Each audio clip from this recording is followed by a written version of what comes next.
Como se há de resistir às tentações? Por Tomás de Kempis. Enquanto vivemos neste mundo, não podemos estar sem trabalhos e tentações. Por isso lemos no livro de Jó: a vida do homem é uma guerra. Jó, capítulo 7, versículo 1. Cada qual, pois, deve estar acautelado contra as tentações, mediante a vigilância e a oração, para não dar brecha às ilusões do demônio, que nunca dorme, mas anda buscando a quem possa tragar. 1 Pedro, capítulo 5, versículo 8.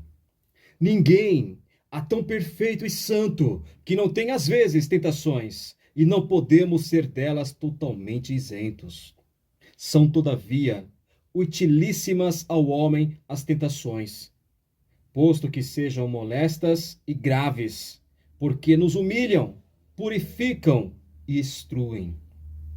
Todos os santos passaram por muitas tribulações e tentações, e com elas aproveitaram aqueles, porém, que não as puderam suportar, foram reprovados e pereceram.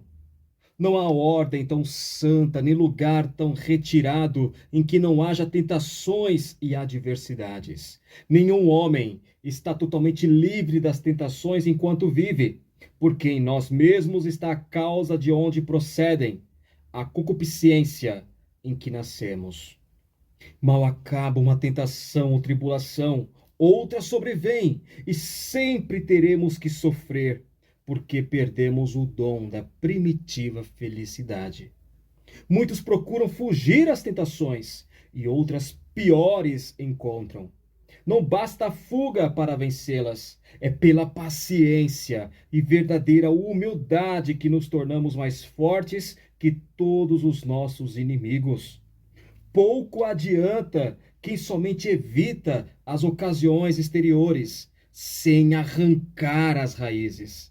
Antes lhe voltarão mais depressa as tentações, e achar-se-á pior.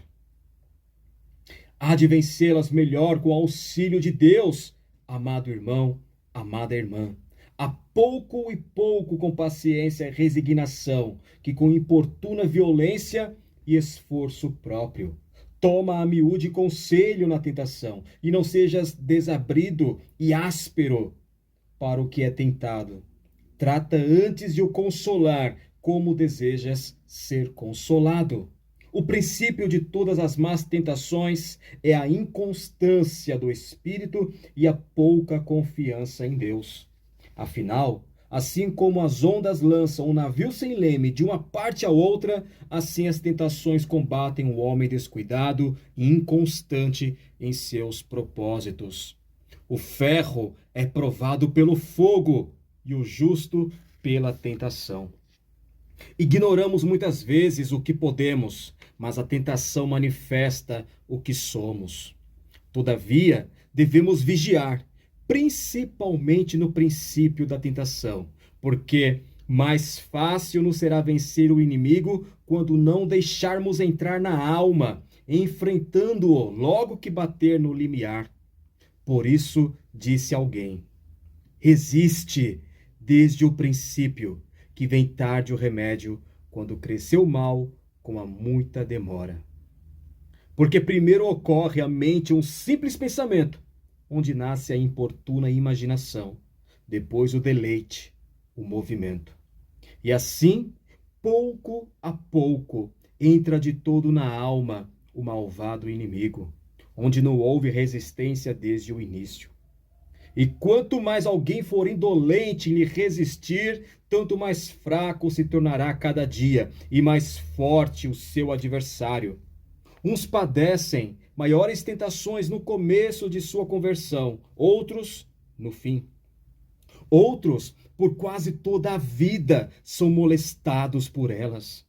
Alguns são tentados levemente, segundo a sabedoria da divina providência, que pondera as circunstâncias e o merecimento dos homens, e tudo predispõe para a salvação de seus eleitos. Por isso, não nos devemos desesperar quando somos tentados, mas até com maior fervor, pedir a Deus que se digne ajudar-nos em toda aprovação, pois que, no dizer de Paulo, antes fará que tireis ainda vantagem da mesma tentação para poder de suportar. 1 Coríntios capítulo 10, versículo 13. Humilhemos, portanto, nossas almas debaixo da mão de Deus, e qualquer tentação e tribulação, pois ele há de salvar e engrandecer os que são humildes de coração. Nas tentações e adversidades se vê quanto cada um tem aproveitado. Nelas consiste o maior merecimento e se patenteia melhor a virtude. Não é lá grande coisa ser o homem devoto e fervoroso quando tudo lhe corre bem, mas se no tempo da adversidade conserva a paciência, pode-se esperar grande progresso. Alguns há que vencem as grandes tentações e nas pequenas caem frequentemente, para que, humilhados, não presumam de si grandes coisas, visto que, com tão pequenas, sucumbem. Deus vos abençoe.